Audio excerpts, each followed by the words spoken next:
Cover 2 starts now. How you doing, everybody? Thanks for staying up late with us. Welcome to Cover 2. We welcome you around the state and in the UP as well. It turns out not to be the final stop before Super Bowl 54. It turns out to be the final stop in the 2019 season and the rookie season of head coach Matt LaFleur as the Packers get dominated here once again in Santa Clara by the San Francisco 49ers. The final in this one tonight, 37-20. As you know, not a whole lot different from that first meeting here in Week 12 when it was 37-8, the final score in favor of the San Francisco 49ers. Not many people, myself included, thought that this could possibly play out the way that first game did. But it was almost a carbon copy. In Week 12, the Packers trailed at halftime 23-0. They had turned the ball over. They couldn't convert on third downs, and here tonight they trailed 27-0 at the half. They turned the ball over. They couldn't convert on third downs when they needed them. In fact, in the first three halves of football against the San Francisco 49ers this year, the Packers were outscored 64-8. That is complete domination. Kyle Shanahan right now owns his best friend, Matt LaFleur. That needs to change. It was a dominating performance. The Packers knew it was coming. They knew the way that 49ers wanted to attack after they watched them rush 47 times against the Vikings in the divisional round. This was not a surprise. They were just helpless to stop it. Yeah, I'm going to have to go back and look at it because it was not good enough. They definitely did some things schematically to us, caught us in man coverage a couple times and hit us with, a reverse and around.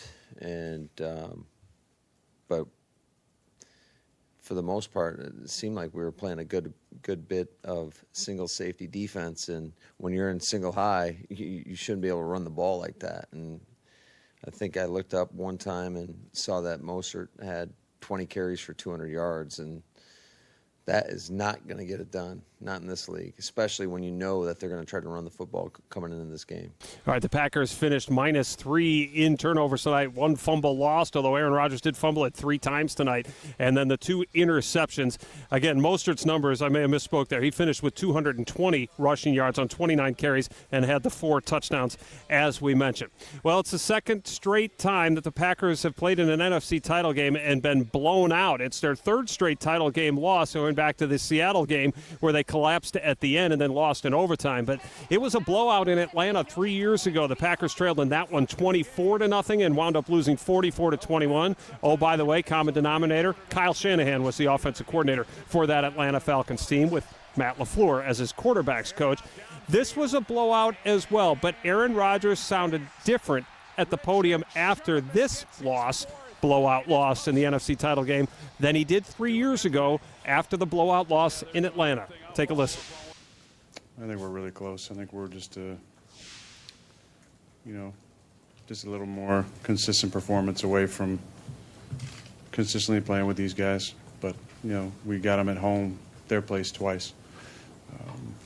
I've said this before, we got to get one of these at home. It's a different ball game. It's different, playing in 20-degree weather and snow, cold and wind is a different type of game than playing here. Only one of their 8 passes went to George Kittle. Go figure. All right, Rob, this was a topic I know you wanted, so I'm going to tee it up for you. Let's go full Top Gun here. I feel the need for speed. And the 49ers don't just have it, Chris, on one side of the ball. They've got it on both. Mostert, the next-gen people had a stat. It was like 21 point some miles an hour. It was whatever it was the fastest of any running back that they've reached top-end speed in the playoffs in the last 4 years since they've been tracking this stuff. But the speed on the other side of the ball, there were so many times where we saw some of the same good action stuff with misdirection, fake jet action. There was the play that was a screen to the left to Aaron Jones that they've used that play plenty of times. It wasn't there, not because they didn't execute it right, but because the 49ers were just so fast to the football, and that was such, to me, when you talk about the gap between these two teams, it's a speed gap. Maybe 2020 won't be all that. Matt LaFleur's second season starts today with a bang, and then some. Tonight on Cover 2, we break down the best offensive performance in LaFleur's short tenure as he remains unbeaten against the North. 43 points, 522 yards, a safety, and a takeaway on defense. Could you ask for more? You don't have to ask for Cover 2. It starts now.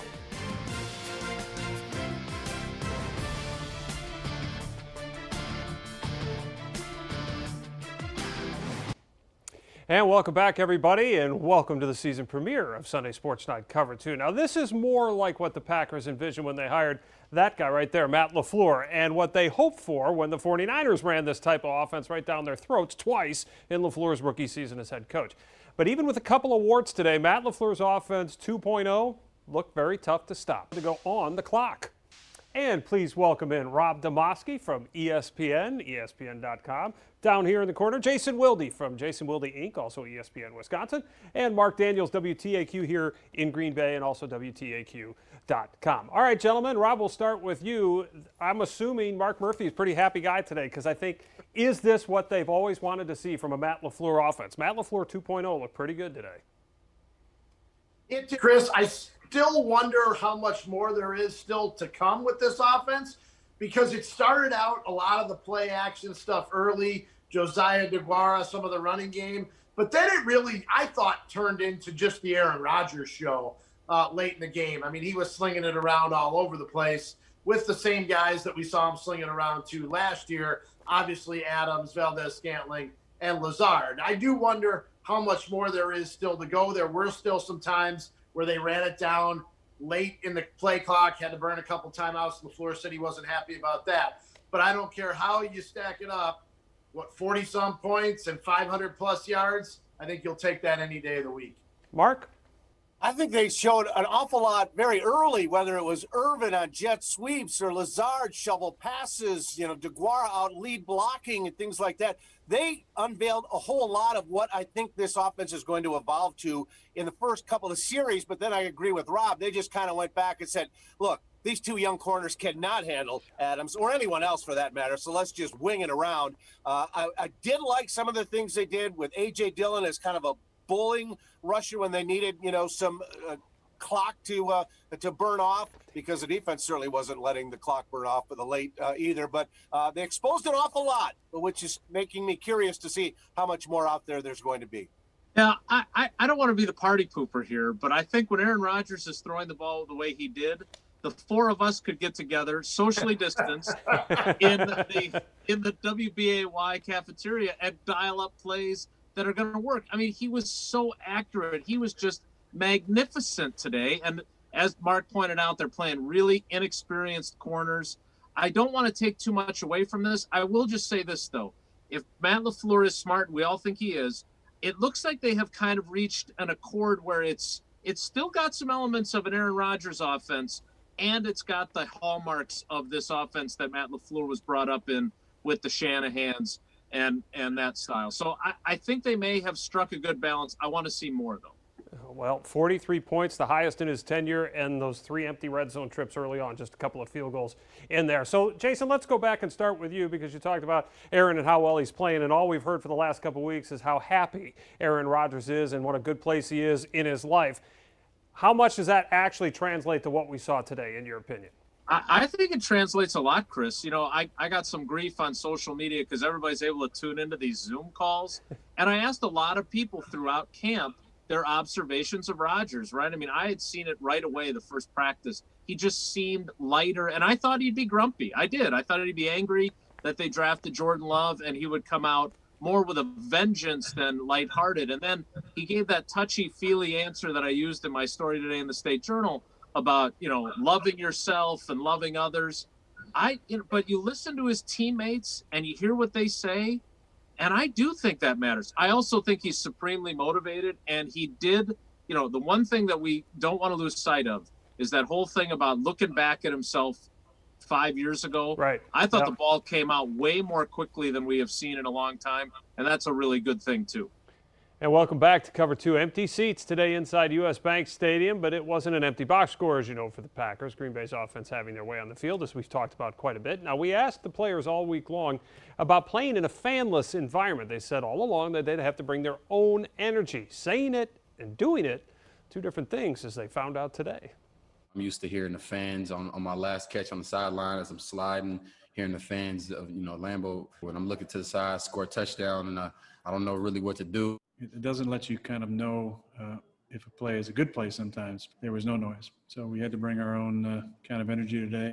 I expected a bunch of boos coming out of the tunnel. When I didn't receive that, that's when I was like, oh, okay, all right, cool. This is a little different. Welcome back to Sunday Sports Night Cover 2. Time now to go on the clock. Please say hello to Rob Domofsky at his office at Lambeau Field. That's a first this year, so welcome in, everybody, to his office at Lambeau Field. Up top, Mark Daniels in the lower corner there from his office, not nearly, we've seen that one before, and Jason Wilde of Jason Wilde, Inc. in the home office, the world headquarters of Jason Wilde, Inc. So let's get started, gentlemen. Are we witnessing, Rob, let's start with you, Aaron Rodgers' perhaps greatest season?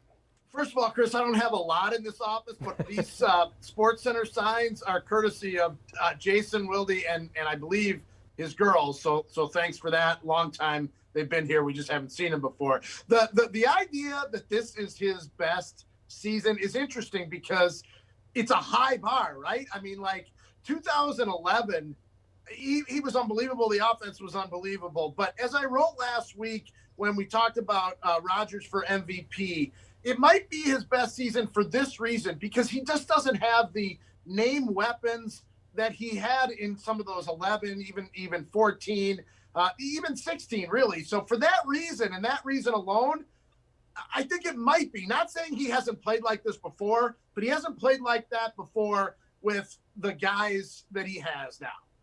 All right, he is on pace for 48 touchdowns, Mark. That would be more than the career-high 45 he threw in 2011. He's also very close to that completion percentage mark in 2011, which was his best.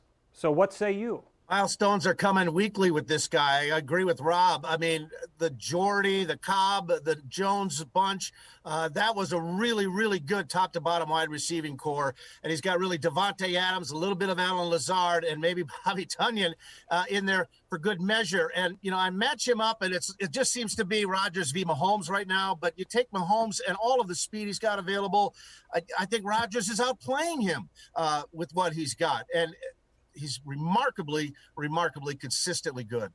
Jason. I'm a little troubled by how much more stuff I have in this office than when we decorated Rob's office. Look, if that stuff starts showing up in Rob's office, though, we've got a problem. That's true. Here's the one thing I would push back on with Rob. In 16, he really put the team on his back, and he did have to do it a lot himself, but he did have better weapons. But I think the help he's getting is from the scheme. Rob, you had a great tweet of when Malik Taylor is open, know that the scheme is good. So that is the only way that I would push back on what Rob said. Otherwise, I think it's a toss-up between the last half of 16 and what he's done through 12 games this year.